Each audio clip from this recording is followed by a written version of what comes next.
Don't we want to come together? But for some of you, coming together means ignoring our experiences. Break it down for me. Cultural appropriation. Sex and gender norms. Mild adult themes. Nepotism. Racist bots. Black lesbians. You mean two women into each other for reasons other than a straight man's benefit? Great start. Conspiracy theories, black Scientology. What? Pre-baiting. Jesus. Plus slavery. Weed. Cocoa butter. Salty grits. The sunken place. Fake news. Oppression. That's the new Katy Perry single, right? Mm-hmm. Oppression featuring Migos. Alright, man. Look, bro. Yes, sir. Man, I went on a binge earlier with me, my nigga DC. Oh, so I didn't know you and DC had history. Oh, y'all went to like a other? freaking He said y'all did like some. What was it, like some? We did theater camp or something. Yeah, we did theater Norwood performance together. Yeah. Yeah. Summer theater camp together. He said y'all you had braids and shit. I did. I had Afro Thunder size afro. Oh. It was up there. Yeah, I mean I didn't even know It was up that. there. Yeah. Oh, I didn't know you didn't know that. I thought. All right, fair enough. Because I think when we be shouting out the Misbelief, I don't think I ever hear you go, but like, yeah, DC, that's my guy or anything Yeah, like I knew that guy back in the day. Knew him Yeah, back in knew him back in the day. Back in the day, back yonder. I haven't seen him though in years. Like we haven't spoken talking. I haven't seen Jazz him in Market. years. He's Market? there every week. He's the host. For real? He's the host of the Jazz Market every Wednesday. Yep. That's what whatchamacallit was telling me, Lawrence today. Yeah, man. But Yeah, man. Every Wednesday. Every Wednesday. cool spot, you get some vegan food. She put me on that. If you go there, they have vegan. I had a vegan quesadilla. So good. Yeah. There's Yeah. a fruit stand. And that's the thing, though, I'm not a vegan person. He makes it's delicious. he makes vegan It's quesadillas, really vegan Burritos, nachos, burritos, tacos, nachos, gumbo. yeah. And according to Alpha Joe, because he tried the gumbo, he said it tastes like regular gumbo. Now I'm gonna say that if a kind of husky nigga tell you that it tastes good, Then it's good. we probably gotta kind of I believe it. mean, who served up the plate? Like, nah. I'm just saying. I don't think Alpha Joe would just be like, man, this vegan ass gumbo tastes good. Cause niggas, us carnivores over here, we ready to shit on the vegetarian shit. And the thing about I'm ready it to say the is- meat tastes different. The thing about it is, it's the seasonings that give meat the flavor. So if you could replicate the same seasoning blend, you could kind of replicate the flavor. And it substitutes for everything. She can come out with this logic. Listen. I Care about logic. want to try it just so I could be like wrong. Exactly. But I'll give it a shot. But I I'll give tasted it a it. shot. And it was actually good. Oh, was it? Yeah. Yeah, I actually All right, tasted well, it. you go. But I begrudgingly ate it, and I was looking for every. It's a very disrespectful Do I bite. try? I tried to find everything wrong I could find in wanna that it, bite. it's Like good. You knew it worked. You just didn't want it to. I just didn't want it to. Yeah. I was like, All man, right. now I don't know if I can eat this every day or anything or to change my life. Yes, you could. Like, is that what you're gonna be eating on Okay. Thanksgiving and Christmas? Hell no. I don't know about all that. That's Oh. taking it too far. See what I'm saying? Vegan It's turkey, only vegan hams. certain people could cook it the right way. I've had some horrible vegan food, which is why I'm not vegan yet. But yeah. When you get the recipe down pat, then you're gonna become a vegan. No, because I like shrimp and crawfish too much. See, you gotta be pesca There's no then. substitute. There's no vegan seafood substitute. I never thought about that. Is there? They try. Not I've to my had vegan knowledge. crab cakes. I've had vegan crab. They try, but it's disgusting. Well, FatGirlNola says it all, man. Well, anyway, I was binging. I don't know how we even got this. I was binging the first season with DC earlier because he had never watched it. He never watched any of it. So I just put it on, though. We went from 1 to like 7. Without even noticing it. Yeah. 1 to 7 or So or 8 as you do. We went from like Dude, what? I couldn't help myself. And going back and watching it, dog, there's a few cool things I got to pick up on. Like it was. Let me think if I can remember anything in particular. One. Reggie off the I cried again for episode 5. Episode 5 is gonna make me weep every time. Right? Every time. Yeah. I'm sitting up and I'm like, okay, this is my 3rd time watching it. My nigga over here. Because I think the first 2 times I watched it, I think I watched it by myself, if I remember right. I don't remember watching it with somebody else. But this like got my nigga over, I'm gonna hold it together. I know it's coming. Right. I know. Right. Nope. Tears couldn't stop You him can't coming help down. it. It He's just so hit helpless. my nigga. But one thing I noticed, he was supposed to go to a meeting with Dean Fairbanks then, remember? And everyone else went. Everyone else went to that meeting, and he didn't go because remember it was like too much for him. He was That was on episode 6. Okay. Everybody was like, yeah, I'll go to the meeting, and I'll go to the meeting. Even Gabe bitch ass was like, I'll come with you because they're showing you a freaking, the student support. Blah, blah, blah, blah. I'm in my mind after the fact knowing that bitch you called the cops in the first place. You shouldn't be trying to come. You shouldn't be talking to this man. Be in a corner somewhere. Now give this to people who may like Gabe.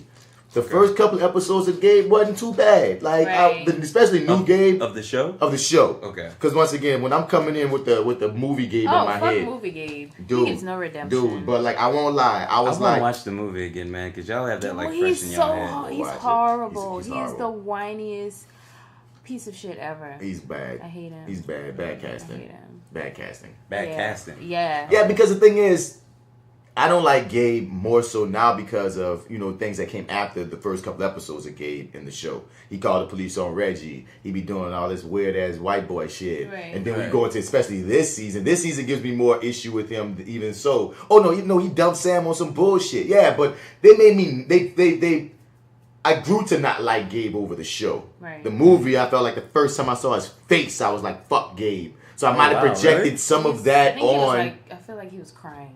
Something about him. He just was garbage, man. Wow. So something about him I may have projected coming into this series because once again, watching it back, the first few episodes, he fucked up in like episode 1. But it wasn't. He made way for one of the coldest lines in the series, man. They watching defamation. And Gabe trying to be a good white boy, as people try to be or whatever. And Reggie even asked him, he's like, "What are you even doing here?"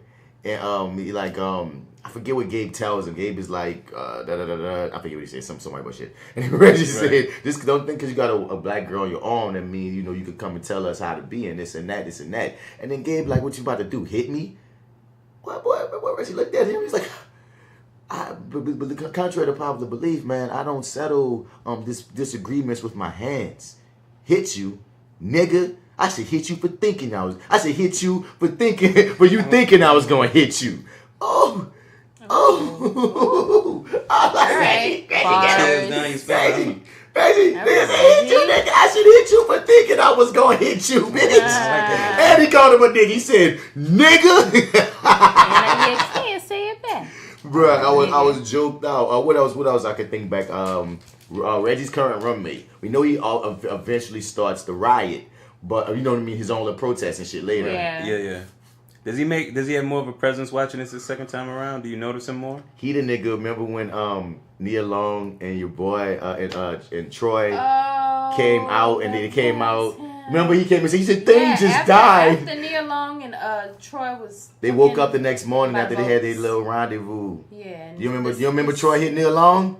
God damn, go rewatch first. Oh yeah, the lesbian, her like whatchamacallit. And his dad always introduces her. Remember, and he been hitting it for like 2 years. Oh shit! And remember they came out was in the first episode. I really need to watch that again. And they came out after fucking around, and the white boy who's Reggie's roommate runs up to him because he's so sad for Thane. Even then. So later on in this season, we telling Reggie, "Man, you have to have respect for Thane." They already had him on Thane dick. He was kind of riding for him then. Okay, fair enough.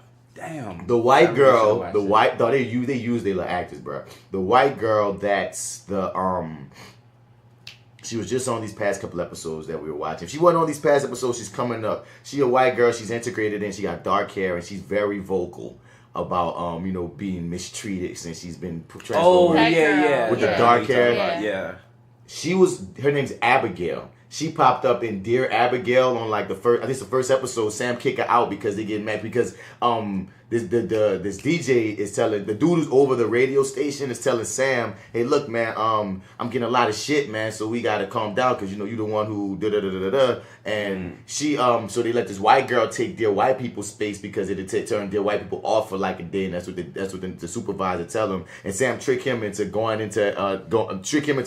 giving her access into the back, and she take over Dear Abigail's show, and that's when she go in on them about that forget what, it might be the Reggie. She go in on them about something, but I said, "Damn, that white girl right there again." So, okay, now I know her name is Abigail. Later on, when Coco is getting her hair braided in a flashback episode of them two being friends and shit, she's the white girl when Sam asks the girls that do hair, "What's y'all majors?" One says like neurobiology, the other one says girl, and there's a white girl that goes, "She should have been out like a semester ago." Her. Same white girl. Like, dude, they use their actors now. Like watching it back, I was like, what are you doing here? What are you doing? Or like, no, it was interesting. It was interesting. And I'm glad they use their people. It goes back to what you were saying last episode when you were saying that Simeon was laughing at the fact that, not laughing, but like impressed with the fact that all the actors were always, you know what I mean, give them the ball and they gonna run with that shit. Yeah. And it seems like even their second tier actor, characters are on the same boat. Like, man, you give me this ball, even if it's one or two lines. My own episode,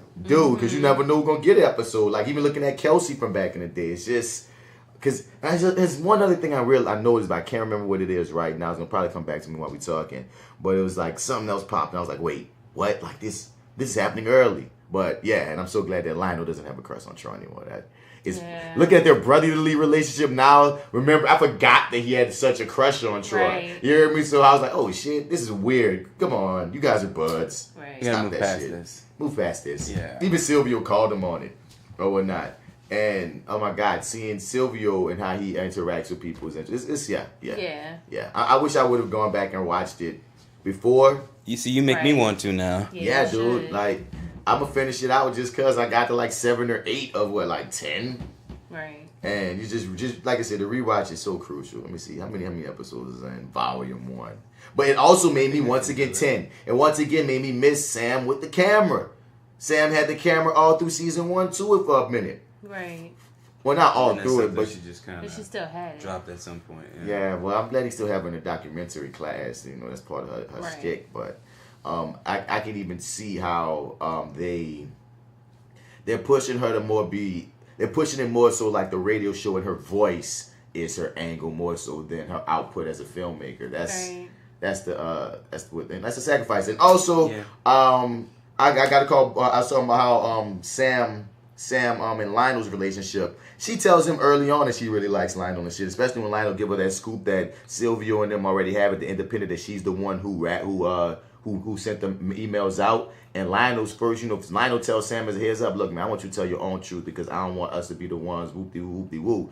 And I remember on last episode I was saying that like Sam is Lionel's big sister and she just don't realize it yet. But I'm like, man, you know what? Nope.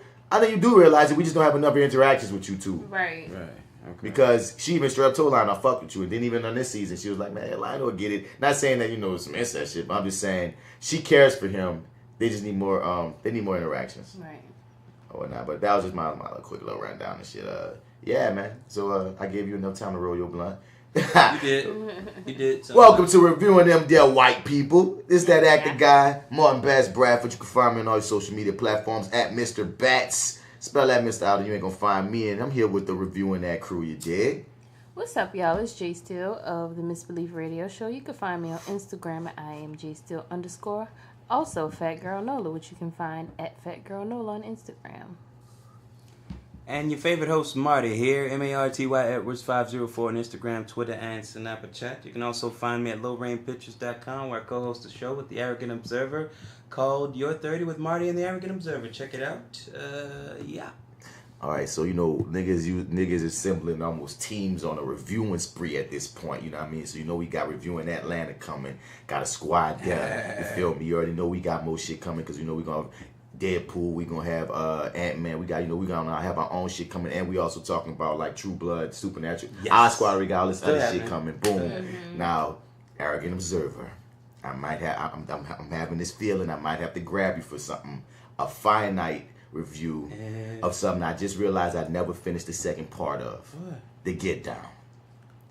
I never finished the second part. I watched the first part. Yeah, man. I didn't finish the second part. I don't know how it ends. And I was looking at it. I remember whenever I listened to y'all on the Your30 talk about the Get Down, as long as they have such specificities about that shit, I'd be like, I'm thinking like, you know what, Lawrence? Arrogant might need to bring you on over for a Get Down review joint that might have to come sometime this summer, man. I think that'd be a great idea. I might have to come with that there. I'm just throwing it out there, Mr. Observer. You hear me? And I think I want him to come guest on a few of these Reviewing That Atlanta. It's just, you gotta let me know which one's your favorite episodes. Now, whoop-de-whoop. He says he wants to come through for I think episode 8 and episode 10 of Dear White People. Episode 8 of this season? Yeah. Okay. Hell yeah, you could come through, Arrogant Observer. Alright. Oh, you don't like 8, so that's gonna be beautiful. And none of us have seen 10 yet. Have you seen 9? No, still haven't watched 9. All right. Have you watched it? No. No? Okay. No. No? No. No. I don't feel like y'all are lying. No. No, Marty. We have not watched. I haven't watched episode 9. I don't even know what 9 is. Oh. What is 9? Oh, I'm so. I don't know what watching you're it when I talking get about. home. I'm so watching it when I get home. Okay. 9. What's this 9 of which you speak? I only know 8. All right. 8 episodes. 8. That's all the numbers I learned. I only learn You only to learn count 8. to 8. I count my money in 8s. 1, 2, 3, 4, 5, 6, 7, 8. 10. 8. Another 8. I have a bunch of Another 8. So no 9. 9 who? 9 what? You like the special count. The special count. No. So, for everybody listening, yeah, we here to review them Dere White People, man. The Dere White People show. It's on Netflix right now. It's been a great run so far. Like we just said, we're further than we're reviewing, but we gonna catch up. A lot of y'all listening probably already didn't watch the whole thing because it's hard not to.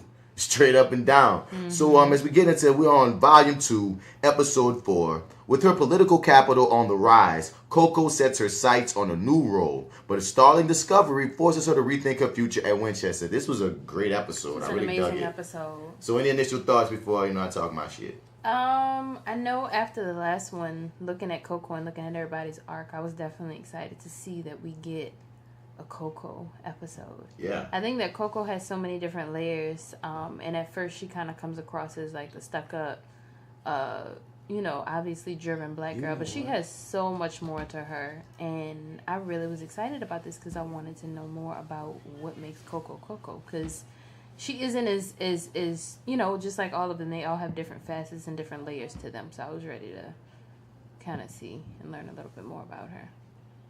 I want to go home. I want to go home with Coco, like how in episode 9 on this season, we go home with Sam. That's what I'm gonna say. But like from watching season 1, like Coco, I want more Coco, because over there she said she grew up on the south side. She shot Chicago. She had friends and relatives killed and shit. This and that, like, and then when you go into any episode with Coco, it's just so much depth to her when you come to it with that lens. So hell yeah, and one beautiful thing that this episode also did was build up Kelsey. Oh my god, I love Kelsey, aka Muffy. She's not Muffy. No, Muffy's the white girl, because that's another thing. I was able to give people names and shit watching it back. Oh, Muffy's that white girl that's tight with Coco. Coco White Buddy, the one with the dark hair. What? That's her name is Muffy, because remember Aiden, she was one of the people that ran for president against Troy. Her name, Kelsey, they call her something else, but it's not Muffy. It's not? Nah, she's Kelsey, so Bay is her dog. But nah. I was able to find, because when they kept calling the white girl Muffy, I was like, oh, you're Muffy, okay. Oh. Why have I been calling Alright, Kelsey fair enough. Muffy all this time? I'm still in my head. I'm trying to divorce myself from Calling her freaking Muffy. Yeah. Her name ain't Muffy. Okay. I feel, but it's something probably close to that. I don't know. But what's her actual name again? What was it? Kelsey. Kelsey. Okay, Kelsey. Got it. All right. So, initial thoughts, man. Yeah, I liked this episode, but I came out more intrigued. Well, no, actually, I echo your idea, your perspective of it'd be nice to go home with her, because like all of the presentation of what she gives like off in college of this air of this image that she wants to portray is interesting when she gets on the phone with her mom and she's having these conversations and stuff. You kind of get into her background. It's like, wow, I'd like to dive a little deeper into that part of you, or that your connection to that, But I just kind of came out more interested in Kelsey too. I like that character a lot. I'm glad that she kind of got put as the partner to For Coco, yeah. But I think she was gonna get an episode next season. Oh, you think so? I hope Just I hope so too. Yeah. After watching the first season and seeing how Joelle was like just kind of in the background. Well, she wasn't in the background, but she was like in a weird way in Kelsey's part. She was like Sam's sidekick in many ways. Mm-hmm. We got a Joelle episode this season. Right. I wouldn't be surprised if we get a Kelsey episode and an Al episode at some point. Because Al is a light skinned character along with the short hair. Yeah. I forget about it. Yeah, but he be round.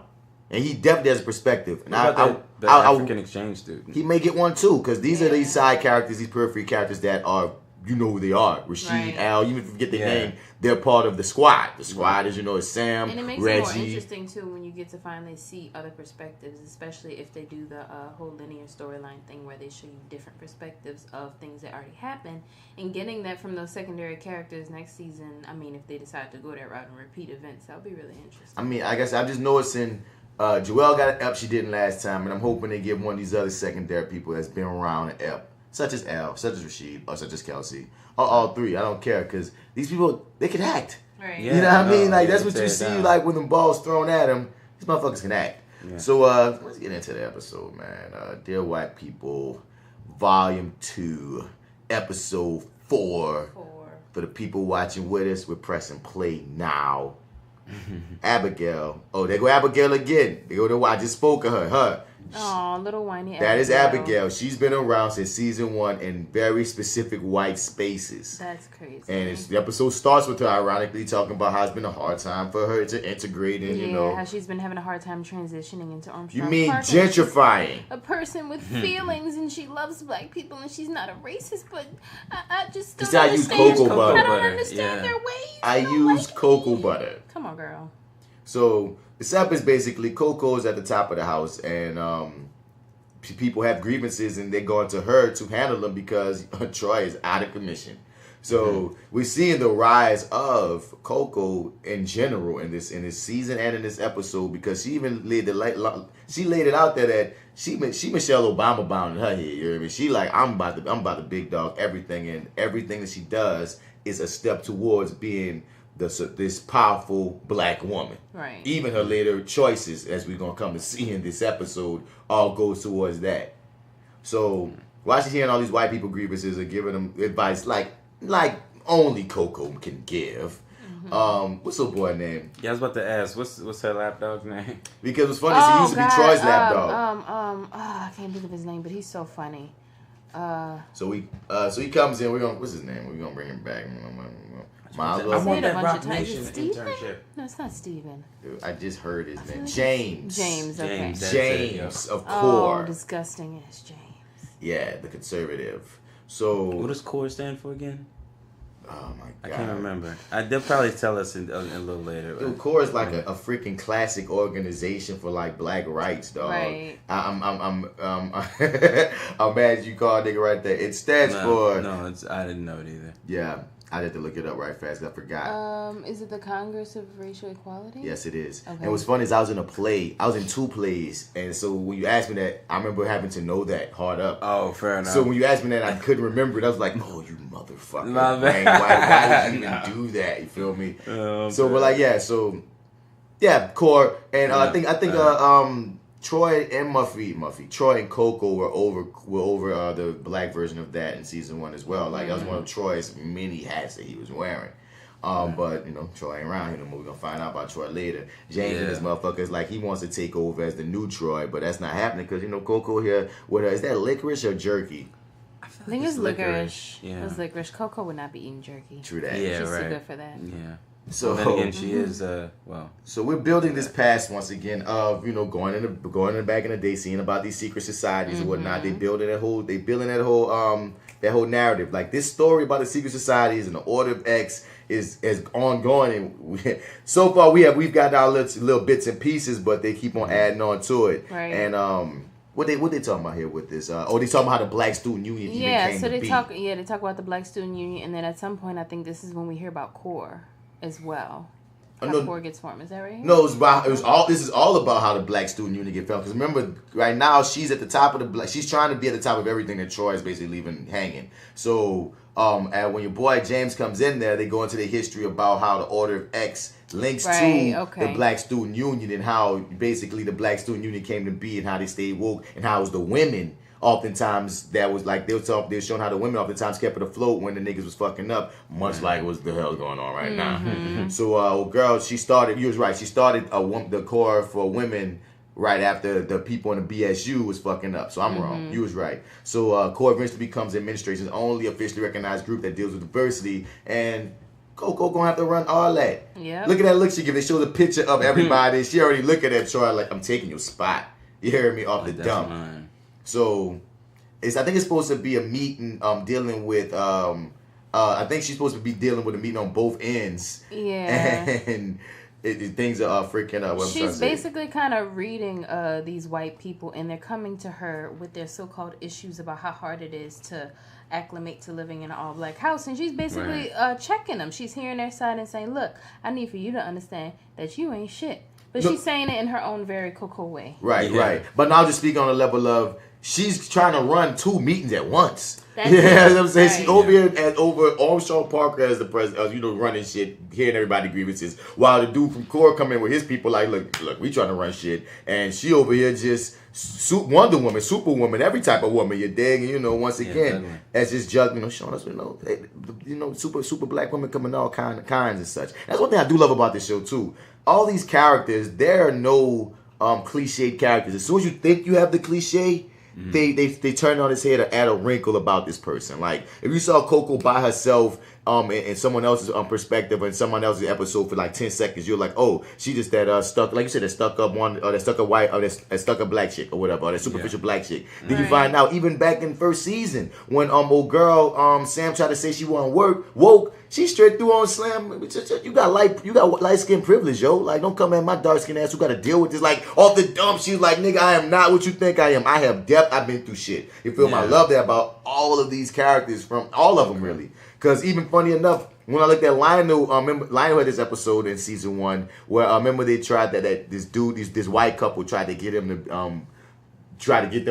to have a threesome, but it was really to cover up the fact that the white dude was gay. Yeah. You feel me? But he called it, and you would think square ass Lionel wouldn't even call that shit, but he was like, "Oh, this is hilarious, dude. You're gay. I can see it." So I love that they give really all these characters these wrinkles that you always gonna watch them because you never are quite sure how they're gonna react to certain situations and stimuli and such. So as we get into this next scene, Coco's on the phone. That's what you're talking about. Talking to her mom and the difference she has to be. She code switches with her family versus her school self. Right. Which I enjoy. I don't remember exactly what happens in this conversation. I know she's kind of giving her updates about like what's happening at home, I think, right? She's trying to tell her mom about what she wants to do, and her mom is like, you have been calling. She's trying to basically, yo mom, I'm trying to be at the top of core, but mom can't pay attention because she got all these kids that she talking to, Mama got shit. Mama is real. Mama is totally different than what Coco presents to everybody else, which is really interesting. Man, Coco, you could tell, was one of them chicks that grew up in a freaking house with a whole bunch of kids, probably single mom, hood type of situation, and and who knows, mom, she might even have grandkids she taking care of, who knows, but obviously a lot going on in that house, and she probably didn't feel like she was getting the attention that she deserved or that she needed to be everything she wanted to be.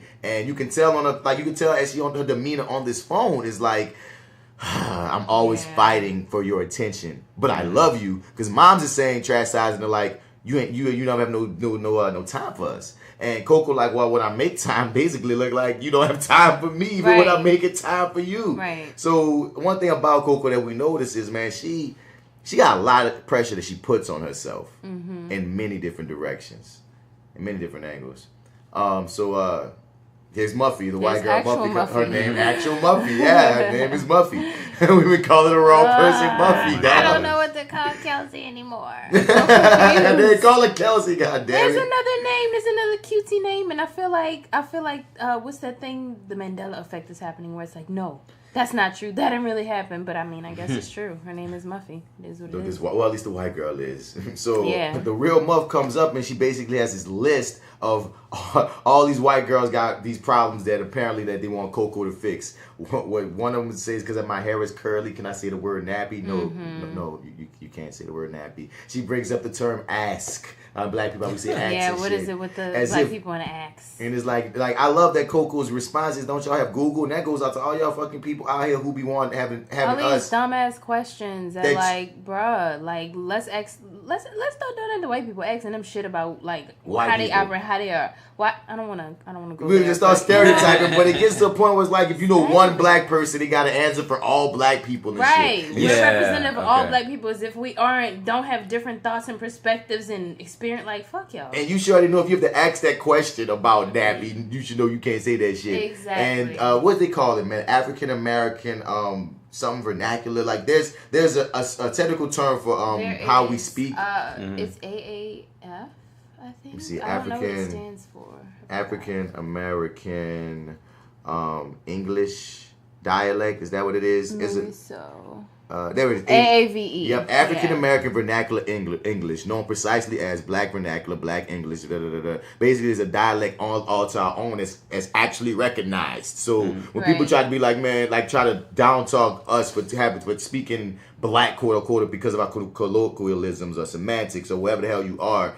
Dude, that's just part of us. That don't mean that we any less intelligent, any of the other shit. So, but once again, it's like we just type that in on Google. Right. Say little Becky or Danielle, who the fuck you were wondering about the word, the term ask or axe. It's still the same difference, baby. I'm sorry that you came from England like that. It's not my fault that you come from where you come from and I come from where I come from. If you know what the hell I'm saying, it's your rock, it's your roll, and stop looking down on us. You know what the hell I'm trying to say, so shut up. Ain't even trying to say. It's what I'm fucking saying. Right. Yeah. You hear me? Because once again, we can allow ourselves to fall into this freaking. Okay, damn. We can allow ourselves to fall into this freaking the society's bullshit. But at the end of the day, dog, what make your English better than my English? Right. Especially as long as we still communicating. If we get taught that this is the proper way, but nigga, who made that proper? Right. You feel me? So it's an interesting thing to tackle, and off everything else, like Coco said, motherfucker, I'm not the white whisperer, bro. Exactly. But Muffy let him know, well, you got all these white friends, you better, you know, that's a you signed up for without even realizing it, right? So then we go to they have one of the other little TV shows they're watching in their common area, and funny enough, it's a show called Christine Talks, and on there the guest we finally get our first big freaking guest from the movie. From the freaking movie. Right. The homie from Everybody Hates Chris. Tyler James Williams. That's his name. Yeah. And it was great to catch him in this. I'm like, okay, look how y'all playing it. Okay, okay. I was happy to see him pop up here. And he's playing a very woke, super activist type cat. I'm just making Tyler James Williams. There we go. So it was a great surprise, and he looks older, man. Like, yeah, he does. I was trying to figure out, does he look older or is that makeup? Man, that's him? That's him. Man. My man's been living in The Walking Dead for. Well, that's how we know. Mm-hmm. That's how we know he could have played this character on here and been a believable freaking college student. Nah, bruh. We think we got a new lineup. You got some city miles on you now. That's so weird. I feel like from the movie until now, like. What the movie's like 10 years old at this point, though. Really? If you think about it, it came out in 07 or 08. Oh shit, really? Let me look it up. Let me make sure. Let me not be talking on my ass. I feel like the movie came out in the single digits of the 2000s. I could be wrong. Dear White People. After 09, man, at least. That's still about 10 years. We're in 2017, 2018, so 2014. That came out 2014. Oh, I was over. It wasn't that long I was ago. overshooting. Yeah. I'm sorry, people. Damn. I feel like I had it with me in college. So different. But damn, so that's only 4 or 5 years. He's looking aged. Maybe he's looking 30 the whole time. They just made him look younger. Maybe he was always older, right? Yeah. Maybe he was always older. Now he was always Benjamin Button. Yeah, because I'm about to say, damn, they're supposed to be black don't crack, bruh, but dog. And he aging like a sometimes there's. I ain't gonna say aging like a Caucasian. Nah. I'm no, I'm not gonna say all that. It's just I can see, especially when you're used to growing up with somebody from their childhood, you can notice when they're older. Much easier. Yeah, it's like, you're starting to look like Pops. You look like I mean, he do look like But I'm liking his character. His character's attacking all of these, once again, the things that you're supposed to be talking about how racism is systematic, about all the double standards. Carson Rhodes is his name. And eventually they talk about wanting to bring him to their school to come and, talk off behalf of black folk with all the bullshit going on. Because it's a funny thing, too. What year are these people? Freshmen? They're not freshmen, but are they sophomores or juniors, you think? I think they're juniors. I would say, I would lean on the side of I'm pretty sure juniors. Maybe.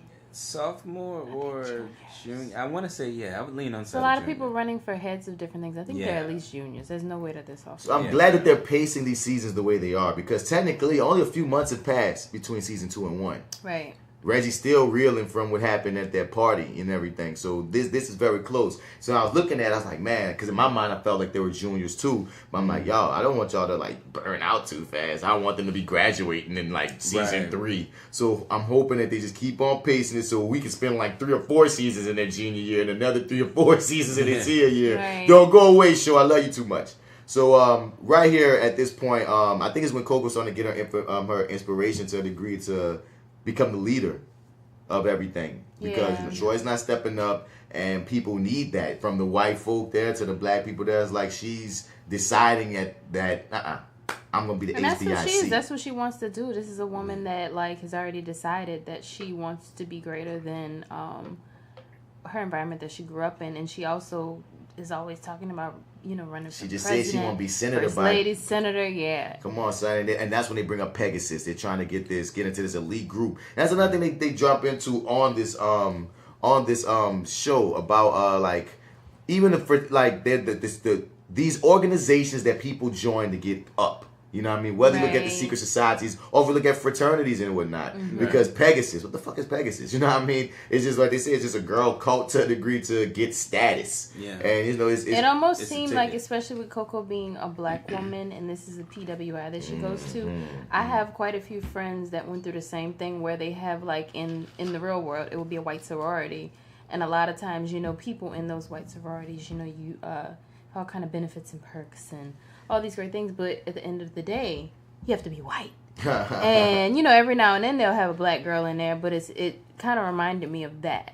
But that's one of the reasons why people actually go to these PWIs a lot of times, more so for the connections than the education of it all. Yeah. You know what I'm saying? So it's great to see like Coco coming in ready on it already. You know what I mean? Because even when you look at the flashback episode with her and Sam, she already telling Sam, look, we gotta get in these groups. Mm-hmm. We gotta get into this. She was even saying about the white girls. I learned in private school that you gotta get down with them early, get them under your thumb early, so it make it easier for you in the future. So Coco is always future minded. Like, it's funny that she a black girl from the hood, but she got sent to the private schools so she could learn how to hustle these white folks. Now she at this PWI hustling these white folks, and she no matter what, she rises to the top, and she doesn't want to stop doing that. And whether it's gonna be kissing some ass, because that's another thing. She on season 1, she often talks about being more palatable. It's the dynamic of the fight between her and Sam, and at times between Troy and Reggie, in a way of being palatable to get into the system, to uproot it from the inside versus knocking everything down, burning everything down, which way is right. And many times you needed both.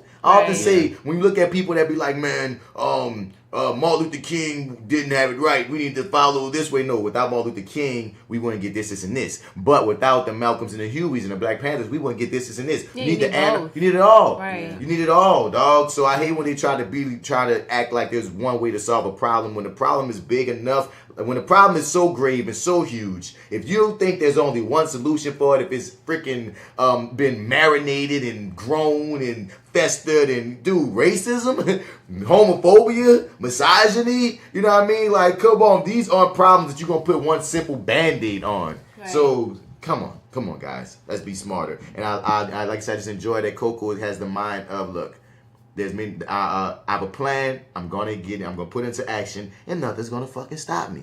Right. On the show with Carson, this white lady asked him a question that so many white people ask when they were trying to figure out how to get woke in. What can I do as a white person? What can I do as a white person to understand? Questions.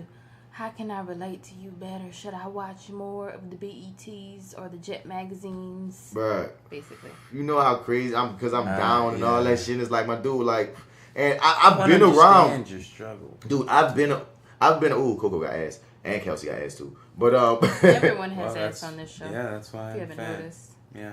I mean, yeah, dog. I mean, I'm watching it with DC earlier, and he was like, bro, like, this beautiful man talking about Troy. He's like, why is this man so beautiful?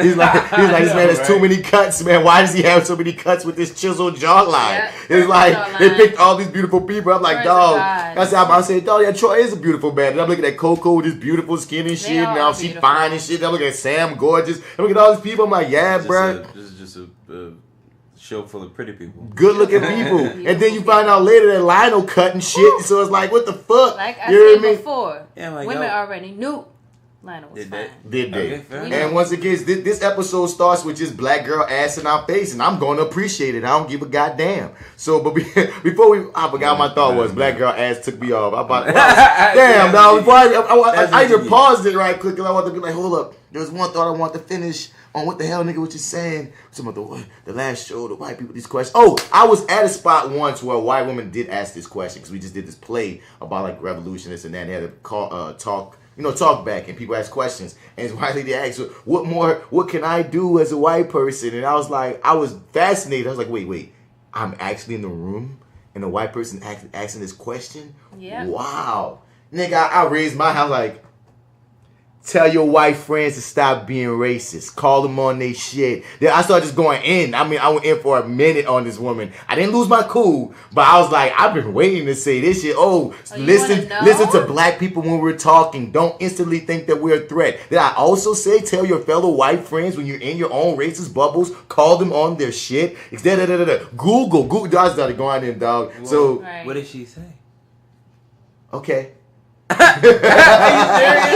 I don't even know only one though. I can't even take up all four things because I said my shit and then somebody else said, hold up, let me get some of that. It was like a beat. Like, yeah, let me get some, let me get me some stumps in. You want some, nigga? You want some? I'm gonna get my stumps in too. You hear me? It felt good. Felt good. Right, fair enough. Hopefully she left a bit educated, dog. But it's one of those things where it's like white people. And the thing is, she was I know a lot of times y'all be well-meaning ass passive racist people. I understand y'all don't even realize this shit. Right. And you ask questions like this, you don't realize you're being patronizing because you really don't know, even though Google sometimes they exists. Well.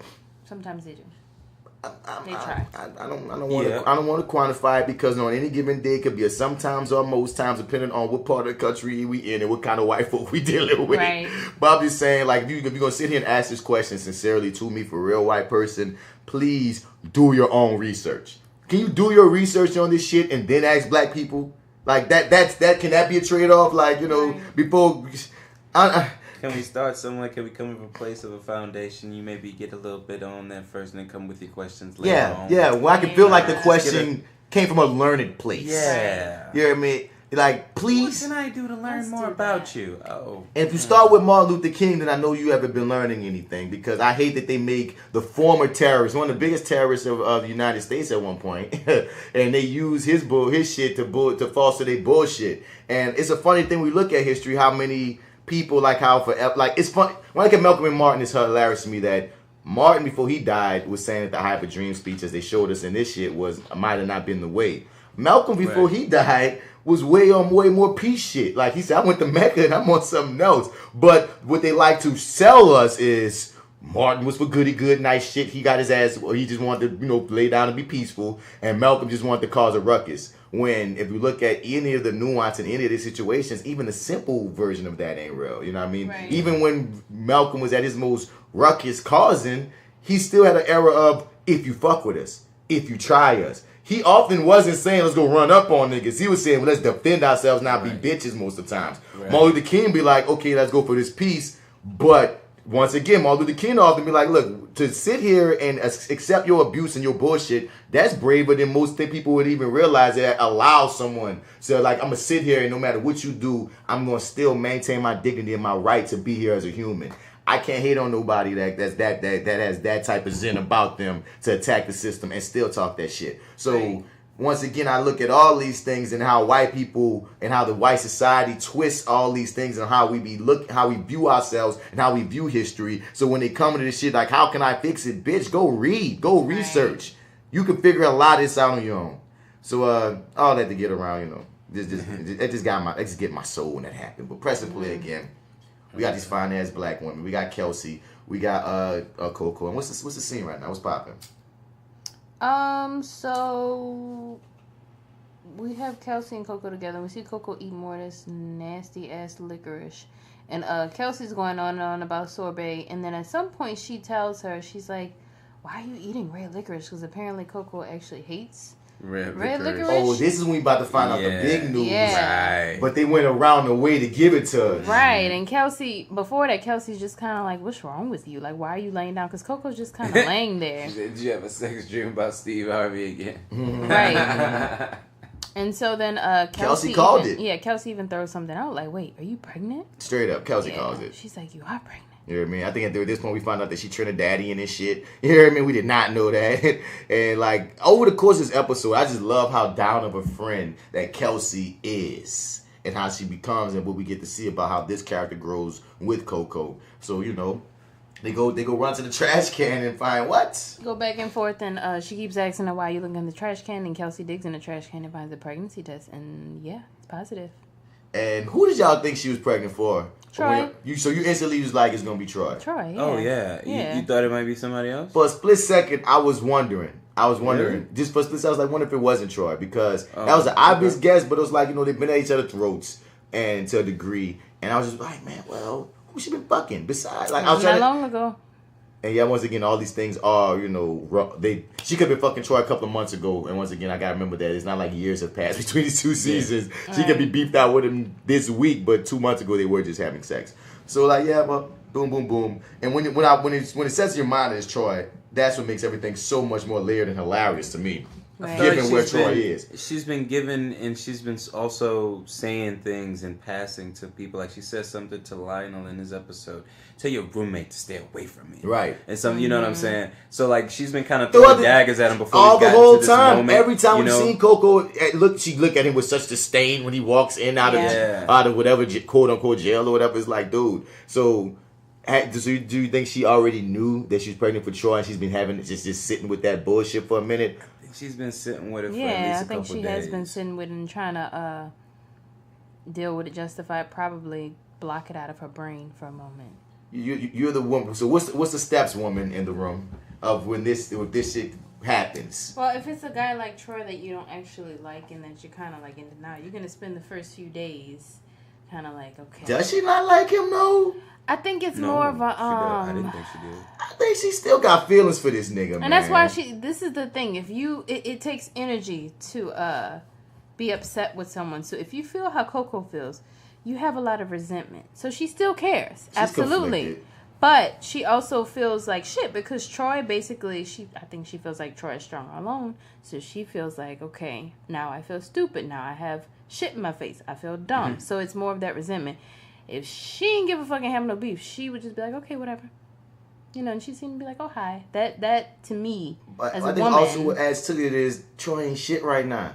Yeah. And you know the type of chick that Coco is, man. She want a nigga that's about his whatever. Right. And I know one thing she talks about it later is definitely she does not want to be a statistic. That's the last thing that Coco too. wants. Coco is a very be. calculated person, and she doesn't have time to be getting pregnant by decomposing niggas playing with her emotion that don't really want to know. And on top of it is just deconstructing, because that's one thing that's been a part of it too is she's the dark-skinned black girl. Yeah. And once she said this in the last season, I'm so happy I'm caught up. But she said this in the last season, basically, like, you know, when they look at the dark-skinned black girl, they instantly think I'm not educated. They instantly think this, they think that. I was like, I always gotta fight and all this and all that. So being the dark-skinned black girl from the hood, and she's trying to fight that at this Ivy League ass school to get pregnant. Yeah, that's hard. That's definitely hard. That's a whole nother level outside of just having personal goals. Like when you're actually trying to fight against the things that society thinks about you. Right. That's a whole nother ballgame. Because that's what I feel like. That's one thing I always love about Coco is she don't ever forget she black. Mm-hmm. Like some people try to call, you know, this Ben Carson's a coon or this thing, but in all the Coco shit, bullshit, and what have you, she never forgets she's black. She's just going about maintaining her blackness while trying to be successful in her own manner or in a way that she feels is the, like you just said, most calculated. Mm-hmm. Anything on this, Marty? Because I press play again, and without even telling you, I've been pausing this shit, so I don't know where y'all at, y'all listening. Oh, yeah. But we press and play on basically Coco. Yeah, Kelsey's and just Kelsey. like, how did this happen? And it's so funny. She's just like, sex is how this happened, obviously. And it's so funny. Kelsey even throws out a line where she's like, Coco, what in the world? She's like, I would expect for you, for all people to have a NuvaRing and use 2 condoms at a time, which is so funny because, I mean, just looking at Coco, you would agree with her being as calculated as she is and being like, well, you know, if I have sex, obviously I could get pregnant, so let me do everything I can so that I don't fuck up what the fuck I'm trying to do. And pause. And that's another reason why I think it was Troy, because she was giving the sex, whoever was, you know, she was giving the sex such props. She was like, he eats the booties like groceries, Whole Foods. And there's a double entendre on whole, like, asshole booty hill. I got it. I see y'all. But it was like, you know what I mean? So it was like one of those things was like, okay, she, after all the disdain she been throwing at Troy this whole season. Because she still has feelings. That disdain comes from a place where emotions still live. I understand. It's a woman thing. I was just laughing. like, oh, my nigga getting out. And in this conversation, don't we find out, this when we find out that she, Kelsey's gay? Is it in this moment? I thought it was later on. Okay, I thought it was this moment. Because we get the she even says it booty hole foods, but like yeah, because we get the hint in the last episode when they're at the gay club. Oh yeah, but we gave them their we gave her the straight woman pass of straight women go to gay clubs, but no, it was here where she said straight up like I don't fuck with the dick. You hear me? Like Kelsey, and once again it added another wrinkle to Kelsey. we didn't know she was gay. That's a whole other kick. Yeah. She's a gay Trinidadian, dark skinned woman at an Ivy League school with this, this bubbly personality and Eurocentric aesthetic, but she can fall into her little Trini accent whenever the fuck she desires. That is deep. And I know them people don't play with that, Kelsey. And they don't play about that gay shit on them Trinis and them Caribbean folk and like So I want to know more about Kelsey as well, just by her comforting. There's so much. I want to see them two win, and I want to see more of the Coco Kelsey dynamic. Right. Yeah, me as well. You know what I mean? And they're the two that fuck with the white girls the most. So I would like to just see them two black girls just come together. So what we doing now? We have Kelsey. She's not Kelsey. Sorry, Coco is going to Troy's disgusting, dirty, clothing-filled. My nigga ain't shaved. After 5, after 10. That ain't after 5. That's after 10. It's 8:45, 11. Decline right now. Yeah, he's on a decline. He's finding himself. I get it. Yeah. But she basically goes to him and she's goodness. gonna let him know, or at least she thinks she's gonna let him know, like, hey nigga, I'm pregnant with your baby.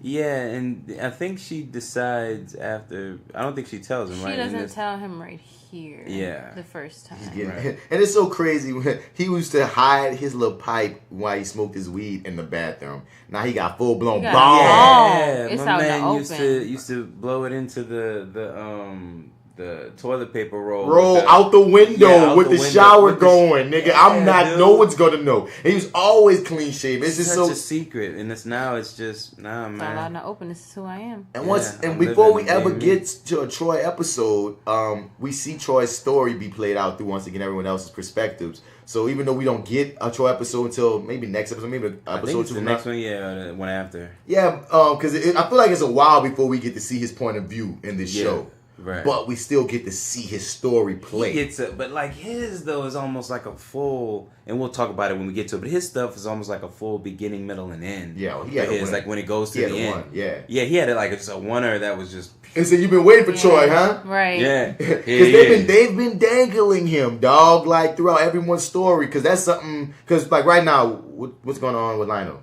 You know what I'm saying? Yeah. But I feel like Troy, since he came back out of punishment, he's been in everyone's existence. We just haven't seen his point of view. Bleeding over into everybody's story, yeah. And that makes you even kind of salivate to know what's going on with you, Troy. Right. But back on Coco, like you said, Coco decided not to tell her because... Yeah, so instead she goes in there and she kind of flips it, and Renee's on telling him right now because it just doesn't seem like a good time, and I don't remember exactly what made her make that decision. But she see this nigga getting high with no regard, because the thing is when she walk in, she see the place is a mess, which was not like Troy. He get high, he don't give a fuck, he don't look like himself, and she ain't about to lay on the line, she also has the other thing of, well, dude, you the president of CORE, and I need you not to be the president of CORE anymore. Right, so she decides to tackle that and ask him to resign from CORE so that she can take over. She does what to him to resign?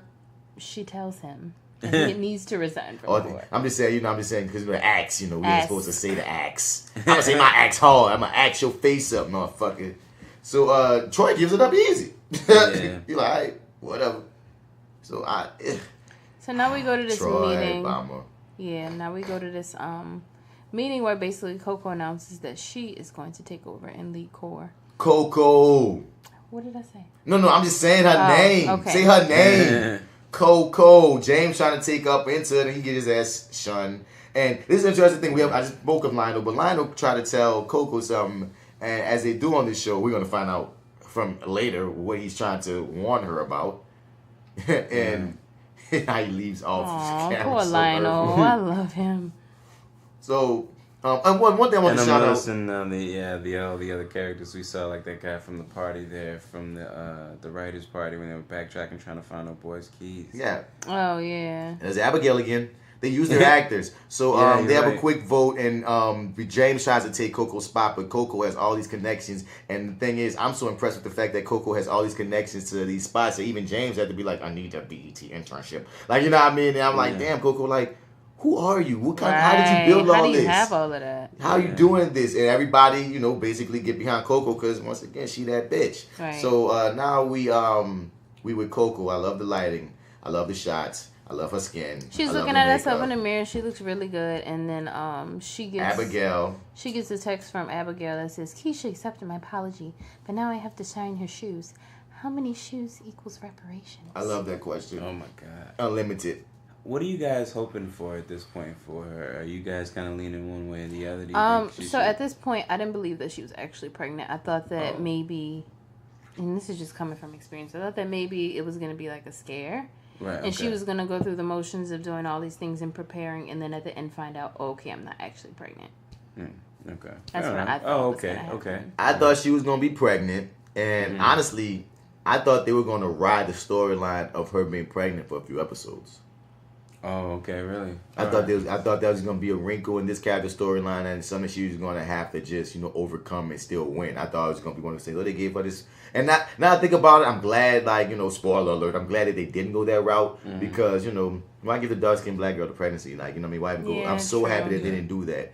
But since they threw it out there, if I was gonna just ride with them, I was like, okay, I thought she was just gonna keep it. Right. My first mind for that character would be she was gonna get rid of it. But that type of character, that's my first mind. But the fact that you see her in the mirror in this scene and she's looking at herself entertaining it, watching her entertain it made me more so believe, oh shit, she might go the route against what I think her character type is. Right. Because she is, at the end of the day, family. She comes from family oriented. You see her mom ain't abort nobody apparently because all them freaking kids over there. So it's like shit. It just seemed like she even the fact that she's considering it made me feel like, damn, you are such a caring person, Coco. I don't give a fuck. We learned that about her early, and you see that throughout the season that she's very caring. So I don't know. Okay. And just in pro-choice don't mean that you ain't caring. I ain't trying to say that if you decide to abort a kid, that means that you're an evil individual. Absolutely does not mean that at all. I'm not saying that at all. I'm just saying, looking at Coco, I made a snap judgment that I shouldn't have made. Right. And she made me, as any good writing, any good character would,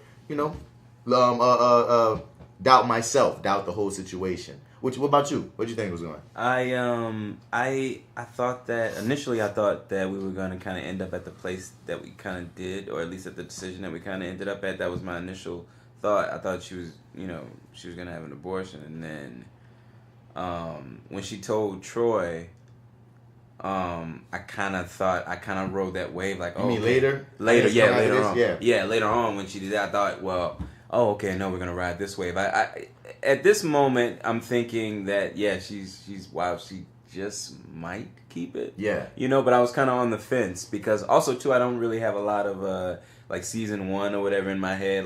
For me, it was sort of up in the air. Maybe she would have, it's sort of a 50-50 thing here. Right. This scene here where I'm at in this exact moment, I'm thinking, she might keep it. All right. And this was a great scene, as a matter of fact. It was and it was also still funny because Muffy texted her. And my brain still thought that was Kelsey. Oh, Kelsey Muffy. Yeah.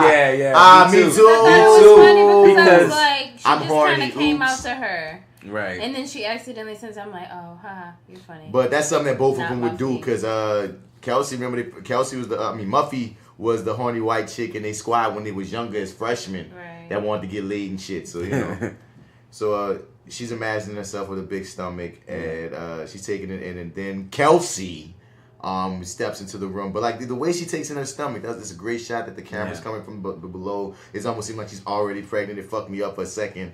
But then Kelsey, comes in and catches her. And Kelsey just a great friend, man. She's there for her. She really is, and she's so much fun. I love her. Yes, indeed. So, what they about to get to in this scene?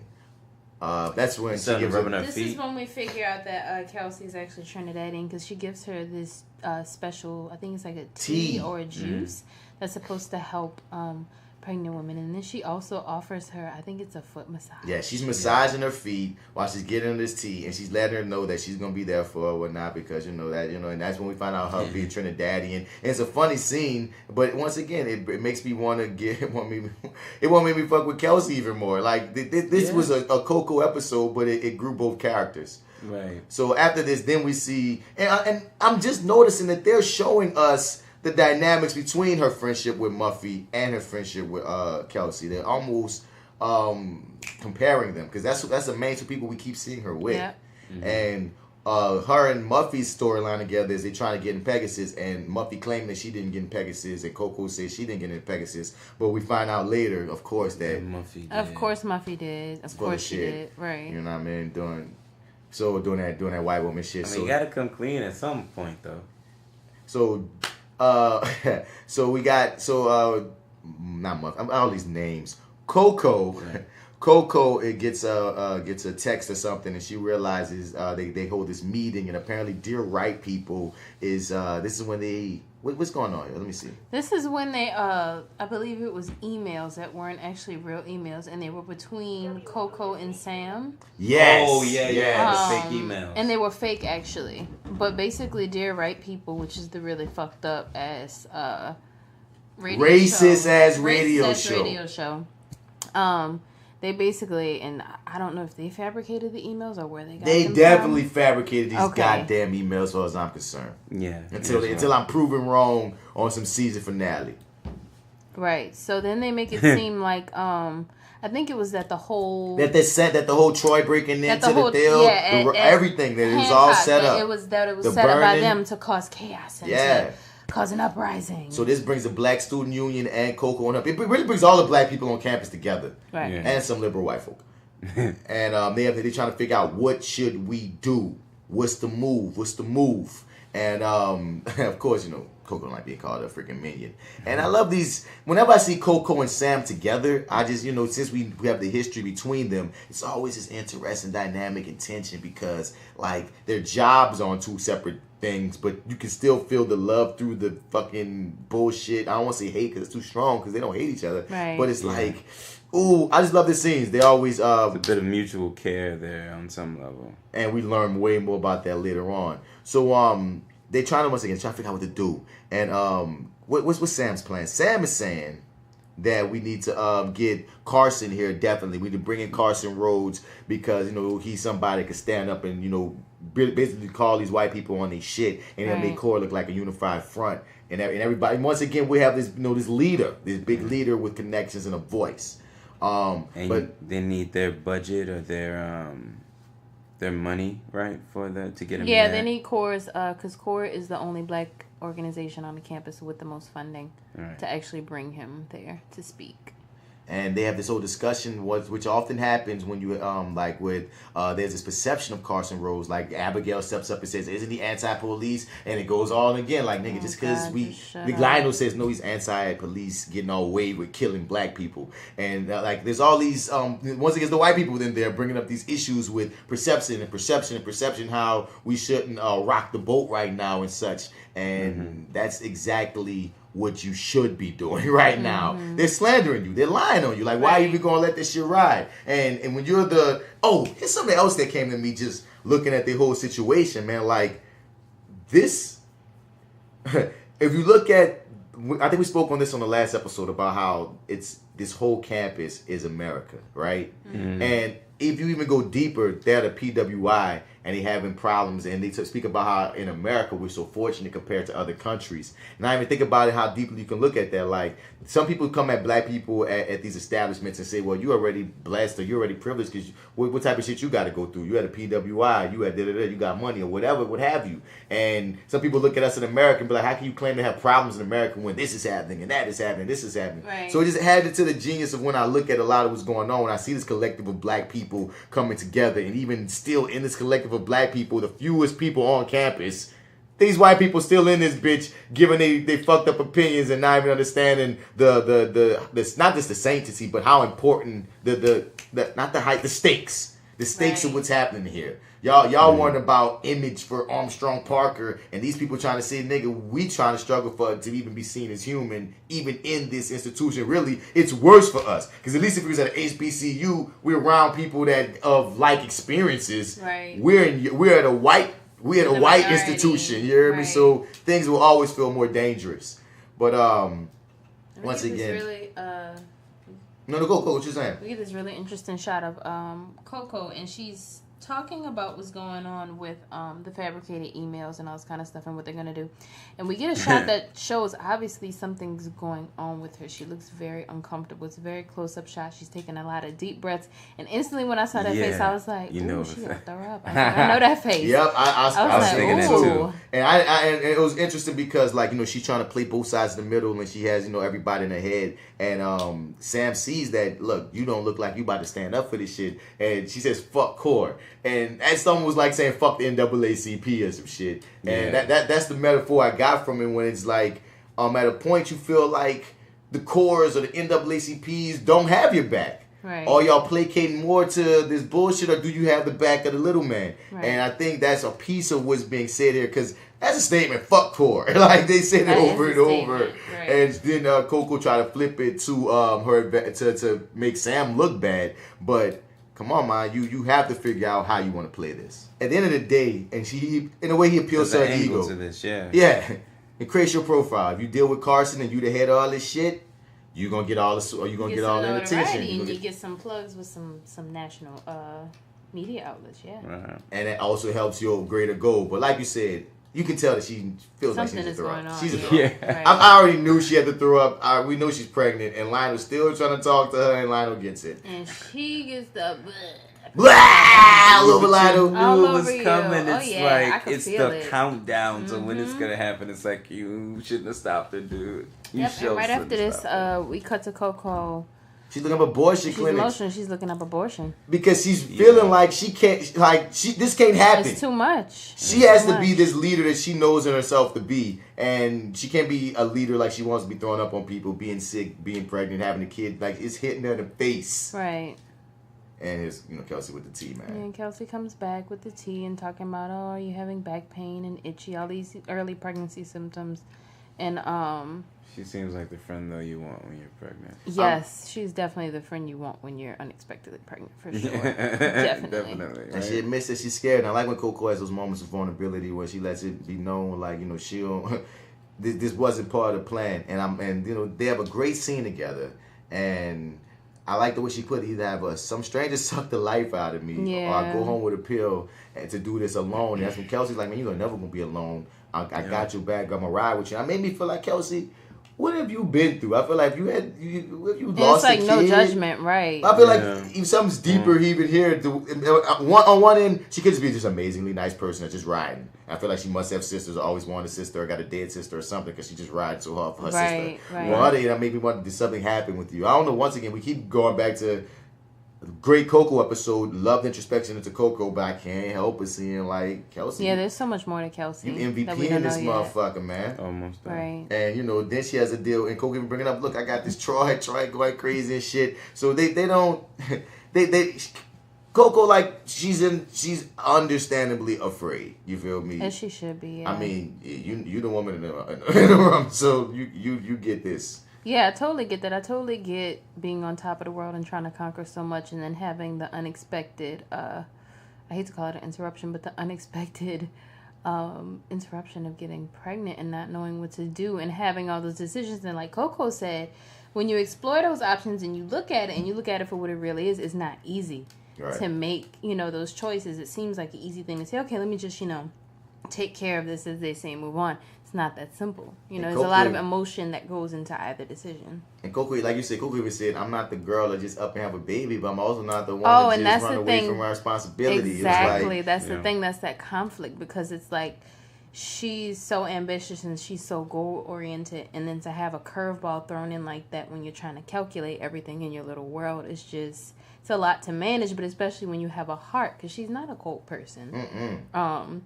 She's been through a lot, and like I said, she's a very determined woman. She knows what she wants, so it's like, what do you do? And in this dear white people fashion, we have this intense ass emotional moment with these two, and they're gonna throw some levity and some humor when Kelsey looks at Coco's weave, and it just smells great. Did you just wash it? No, I mean, this is new. That's what she asked. This is new, and Coco's like, no, just washed it. Yeah, that's a moment. That's real. Black women. So, Marty, where we at? So we are at the clinic. Yeah, they're at the abortion clinic at this point, and Coco signs in, or whatever, and they're just kind of sitting there having that moment. And for me, on a personal level, like, and other people I know, like, when I saw this moment, I was like, oh my God, I know exactly how she feels right now. It's this weird-ass moment of, like, seeing all these other people, and it's just a very strange, kind of uncomfortable, surreal feeling. The lighting is even blue. It makes it feel cold. Yeah. And Coco looks to Muffy, and she's basically like, do you want to do this? And she makes the decision to leave. Yeah. What you think was going to happen here, Marty? Here? No, now with Troy, we're almost about it. I mean, we're in the clinic. When you first see the clinic. Oh, I'm like, oh, okay. It makes it so dreary and freaking lifeless. It did, but like from... Oh, no pun intended. Well, see... That's how it feels, though. Yeah. I mean, they definitely captured how those places feel. That is how they feel. It's like... Because like I said, before you get to that place, you do enough research to understand, and it's not easy. And I know for me personally, like, what freaked me out was just how, like, robotic and routine it was for the people that worked there, and then to see the other women, and then you go in there and see people crying. It's just like, it's crazy. So that lighting, everything, that mood, like, actually captured how it feels and what it's like to experience that. They did a really good job of that. What you thought was gonna happen, Marty? Marty's about to cop out, like, bitch. Yeah, No, nigga. I was. He said I was. But now it's just like, okay, yes, I guess we're gonna go to that place where I thought we were. Like she's made her decision, and this is kind of how we're gonna do it. So what's gonna be said in the moments beforehand? Is something gonna happen? So are we gonna somehow change our mind? And I'm just thinking, nah, that's probably not gonna happen. And yeah, I mean, but I thought it might be a bold choice to say, well, what if she does keep it? Like, what happens then? Like, how do we tell a story there? Like, you know. And that's why I thought they was gonna go. But like, I like this jump to this next scene with Troy hitting the bong, and he don't know how to react to find out this information. And he's gonna be a pappy. Yeah, he starts freaking out, as he should. I like this line he tell her. He was like, well, he said, he's like, well, my dad loves you and he likes me. And then he pours himself 2 drinks. So funny. Oh man. Oh my God. Yeah, I love his response. Dude, like, Troy's killing it this season. And Coco is, like, their chemistry is great. I love their chemistry. Yeah. They keep each other balanced to a degree, even if they don't work out. And you can see exactly what I was talking about. She still Get cares your about shit him. together. But She does. she lets him still know. cares about him. But I feel like at this point it's more so out of necessity. Like, Yeah. nigga, you gotta get your shit together. For us. Right. And it's trippy that he think his dad would leave him hanging. I know we haven't gotten to this episode yet for him to realize that, nah, niggas, layers to this shit. But, like, even from seeing how his dad dealt with Reggie, it's, my nigga, your dad don't want you to fuck up. He will be angry, but I highly doubt with Coco being pregnant, he'd just leave you out in the cold. That is not how the Dean rubs me. Right. Yeah, me either. Not even the way how he dealt with him too in his episode. You know, like when he blows that smoke in his face and they have that little. No, I'm not. Before we even get to that, I'm just sorry. saying, like, Right, before right. we even get to his episode, I'm saying Right. even looking back before we even get to what goes on, just looking at the Dean, how he's been presented, he don't strike me as somebody that, like, will leave you hanging, Troy. Y'all rich. Like, Yeah, like fair enough. one line that Troy said in season 1 when he first met Coco was he grew up in that building. He grew up on that campus. Nigga, you got money. Nigga, you grew up at a PWI as a kid with your dad as a dean. So your dad ain't gonna just have, because that's gonna make him look bad. You let your son just be stuck out in the cold. No, nigga, he gonna feel like big dog. And you know those types, they fall in love with the grandbaby anyway. Yeah. As soon as he get born, it's like, yeah, I'm a granddaddy, yeah. Fucked up with Troy. I'm not gonna fuck up with this one. I'm about to redo it again. I'm gonna 'cause I redo wasn't it. shit. So we get into this. She's leaving, and I was like, oh my God, this is escalating quickly. Why are you leaving? I was confused at this point. I was like, what the fuck is happening? This is when my face turned up, and I was like, wait, you're leaving? Like, is this happening? Wait, what? And Sam pops up, and Sam like, what are you doing? And we have a great Sam and Coco scene, a great Sam and Coco moment that also once again shows us how much even in Dream World, Coco knows that they love each other. Like, you know what I'm saying? Like, what the fuck? That's still your girl. That's still your girl. Y'all came in together. You dig? Right. And you know, Coco lets it be known that she says she can't do the pregnancy thing here. Yeah, I Right. can't do this here. I can't do this here. I'm not going to be that girl. I'm not going to be that statistic. I'm not going to go out like that. Let my legend be what it was, but they're not going to have the satisfaction of having the imagery in their head of seeing me as a statistic. And I can understand that. It just happened so fast in the episode. I was like, whoa, you're leaving? Right. Why? For a split second, it got me like, wait, y'all writing Coco out this show?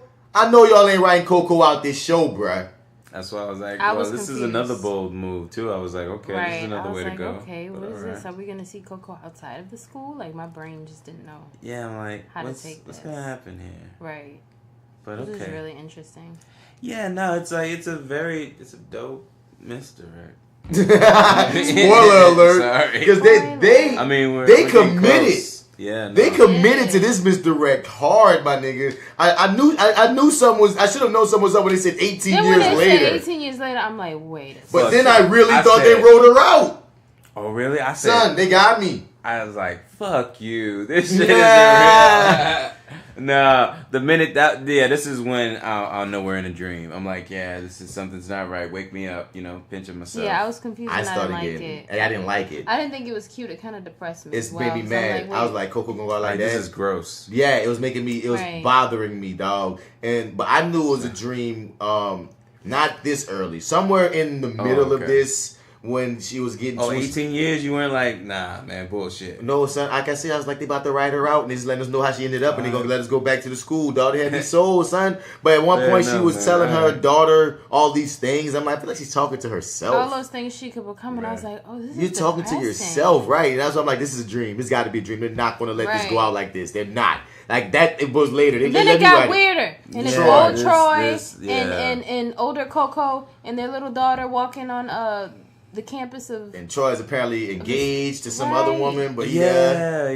To show his support. And she's a dark-skinned, beautiful girl, you know what I mean? Looking like how beautiful like Coco was going there, you know what I mean? Next generation. Definitely. But, it got too hokey with her looking. It blew me. She looking, the daughter looks around and do the shot cute. With the camera follows her around in a circle where she turns around and see her new surroundings. It got so corny and hokey. I'm like, this gotta be a dream. You gotta go left. This is awful. Please go left, dude. And like, she's so happy and it felt fake. It did feel fake. Yeah. And like you said, really J.Steel, depressing. And she gives her this whole speech. I want you to do this. I want you to do that. You'll make mistakes and this and that. Now, when she started saying this, I had a moment. I was like, wait.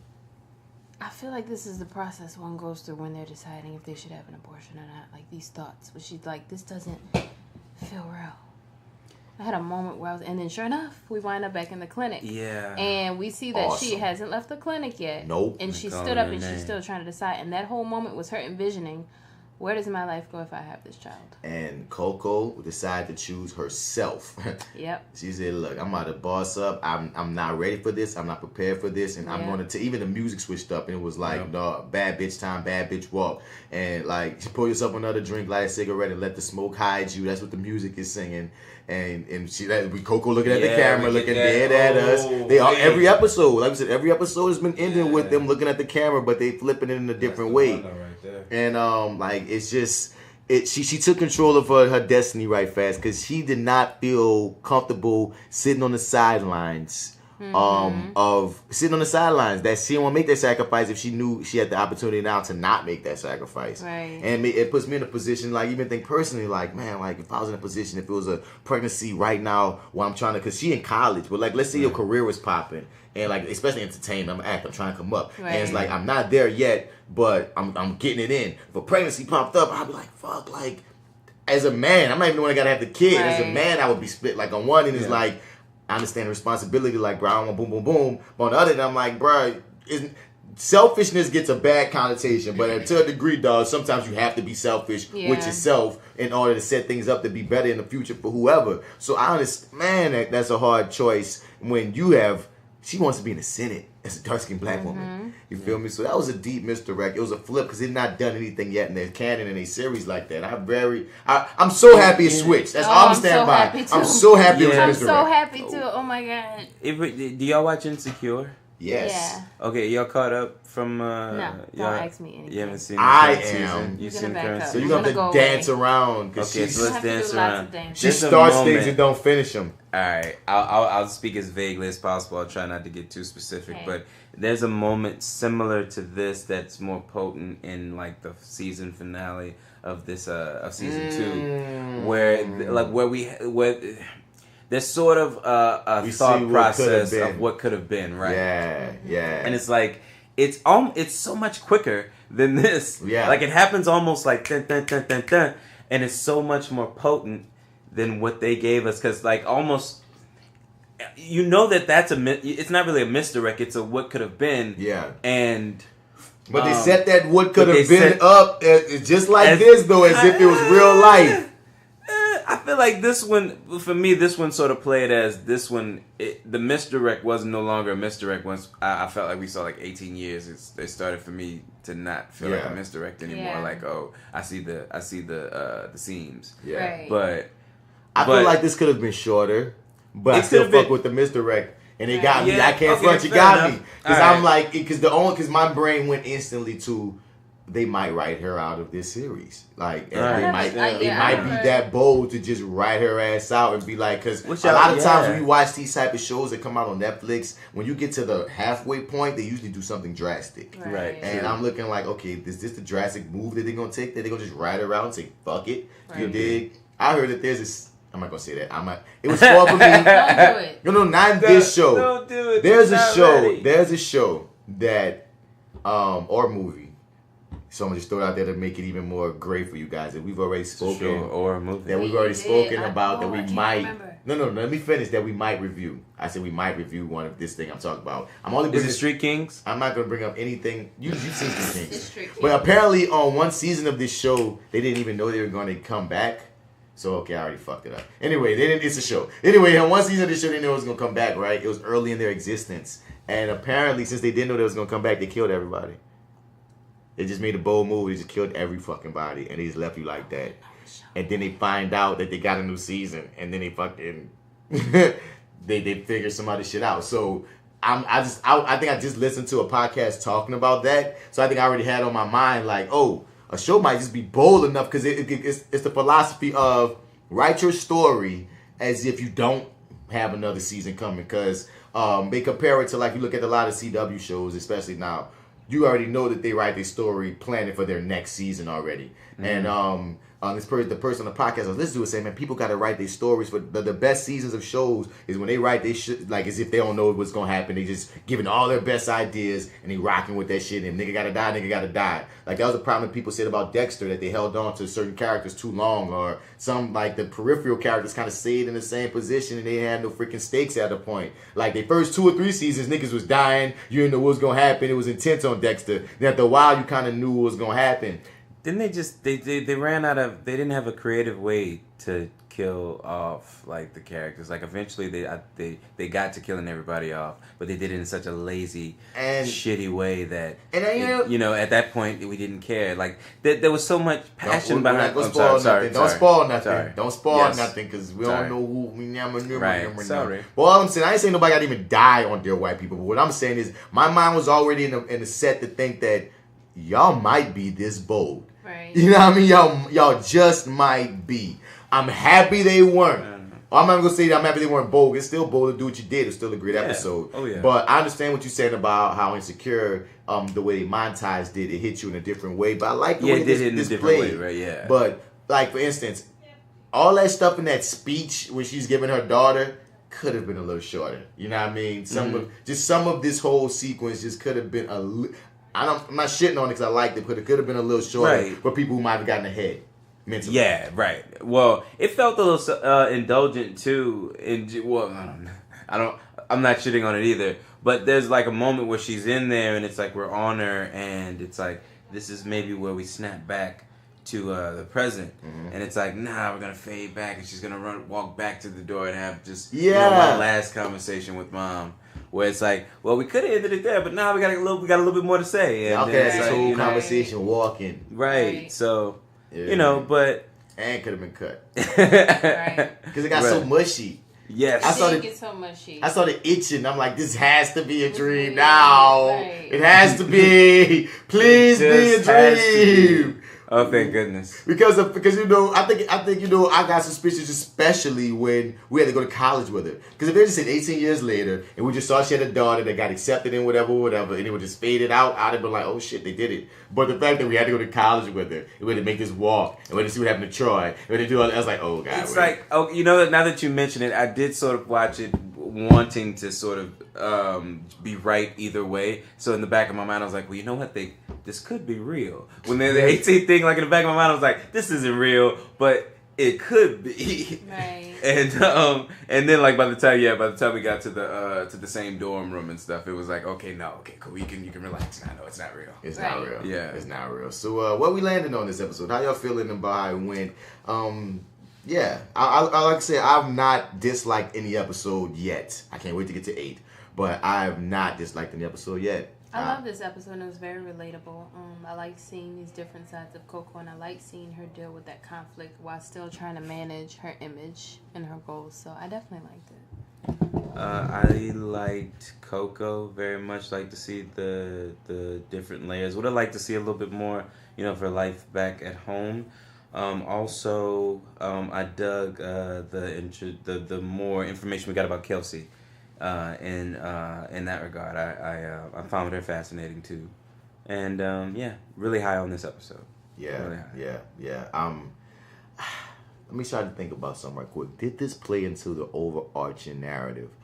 Because it did. Because that whole situation with their right people, and because like one thing I've been giving this show a lot of props on is, and like I said, I often compare like everything to Atlanta at this point, but like how Atlanta, they do their character episodes and it's really like in their own bubble. Like that character is just going through this, and it may subtly have something to do with the overarching storyline or whatever. Oh no, this definitely does, because the whole thing with their right people, and that's what leads them to bring on, like you said, Carson. But that's what I'm saying. So that's what I'm saying. So I'm trying to watch all these episodes. I noticed it heavy, and I've been in season 1, and I've been noticing on these episodes of, okay, are y'all still playing to the narrative? And like you said, it goes to Carson, but we didn't get much of Oil the Vex in this, I don't think.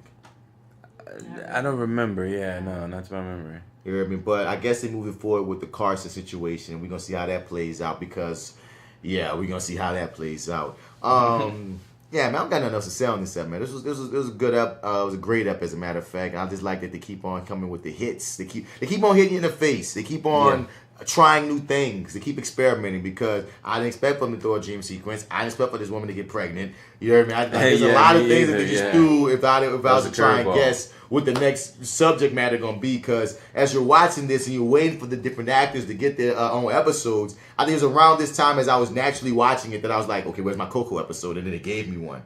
You feel me? So when I got it, I didn't even expect that. You feel me? And lately I've been like, where's my Troy episode? And what's episode 5? Is this is Joelle. This is Joelle's episode. Episode I did not expect that I was going to get. Yeah. Okay, That's a little surprise. I did not, and that's what we spoke on earlier. Love this one. Okay, cool, great. I love and we get to learn a lot about Joelle. I didn't even realize, dog. She's tired of living in Sam's shadow. Joelle strikes up a flirtation with a student outside of AP's circle who treats her like a queen. Okay, so like a queen. Keyword.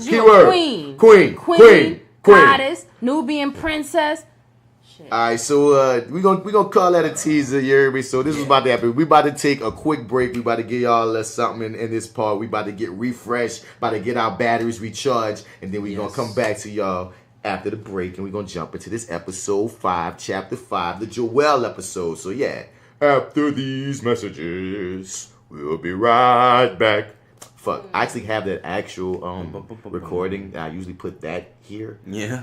Now I can't put that there because I just did it. You did it, so now, I might still put that bitch there. Why not? After these messages, we'll be right back. All right, so the original plan was to, come back, put episodes 4 and 5 on the same joint, but it felt like the smarter move is, to give some space on it. So if you want to catch the episode 5 review, click on over because it's most likely already up right now. But I'm going to let this one stay by itself so it can be uniform like the rest of them.